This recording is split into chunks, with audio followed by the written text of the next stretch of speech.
دوای بارینی یەکەم بارانی پاییز سەرچاوەی ئاوی گوندی ڕیشێن ژیایەوە.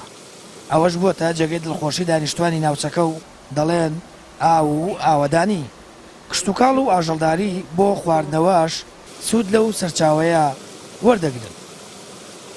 ئەو ئاوی سەرچاوی ڕیشێنە بۆ ئێمە زۆر چاکە، لەبەرەوە بۆ خۆمان بەکارهێنین، بۆ ئاژەڵ بەکارهێنین، بۆ زەرعات بەکارهێنین و هەم بۆ گەشتیاریش لەیتر لەسە بە دو هەتا مانگی چوار یەنە سەری بۆ سەیران و بۆ پشووانە. وڵاکانیمان هەموو کەنەکانمان بە ئام وشکی کردووە.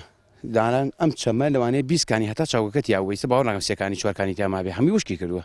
ئێستا خۆم بیری حەوشەکەی خۆم هیچ ساڵی وشکی نەکردیم، ساڵ وشکی کردووە. بەڵێ ئێستا لە دوو لاوەڕەمان کێشاوە، یەکیان لەوە ئینە ئەمای کاتە تەنجەکە ڕاستەوخۆیشان ڕاستەوخۆ بۆ ئاوایی خۆشە، هەموو کەسێت پێی خۆشە کە تەقیە خەڵکی بۆ سەیران بۆ سەری بەڵێ وەڵا بەهار هەزار سەیاری بۆی ڕۆژ وایە.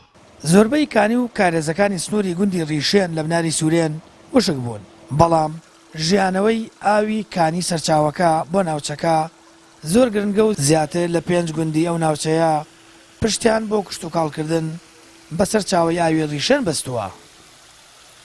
بەڵامە جێگەی دڵخۆشیەوە نەک بۆ خەڵکی ڕیشێن، بۆ خەڵکی چواردەوریشی سەلادەکانی چواردەوری ئیسفادەی لێەکەن بۆ مەڕووماڵات بۆ کشتتوکاڵ. ڕیشێنیش خۆی بۆ خواردنەوە، لادیەکانی پشتیشی وەکو عەلیاوە قوڵخورد ئەمانەش بۆ خواردنەوە بەکارهێنن. زیرە چێتە خوارە بۆ گردە نازەیە چێ عەلیاوە قوڵخورد هەتا لایەکی گامێشتە پەش خەڵکی قەیەفەری ئەمانە ئیسفادەی لێەکەن بۆ مەڕداری بۆ کشتتوکاڵ بۆ موشتی ئیسفادەی لێەکەن. سپاس بەخوا قەت وشکی نەکردووە، بەس ئاوەکەی کەمی کردووە. ئیسە دووبارە ژیاوەتەوە ئیشەڵا زیاتریشە بێ هەتا بارانبارێ زیاتریش ئاوەکەی تەقی و ئاوەکەی زیاکە ئیشەڵا.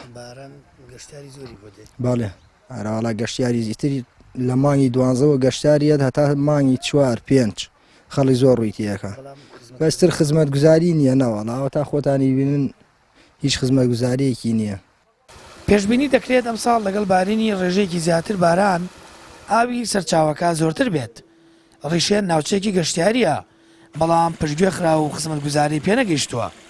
دانیشتوانی گوندەکانی دەوروبەری دڵخۆشن و ئاوی سەرچاوەکە بۆ ئاژەڵداری و کشتتوکاڵ و خواردنەوە بەکاردێنن. سامان فەتاح، کەناڵی ئاسمانی پەیام، گوندی ڕیشێن لە بناری سوورێن.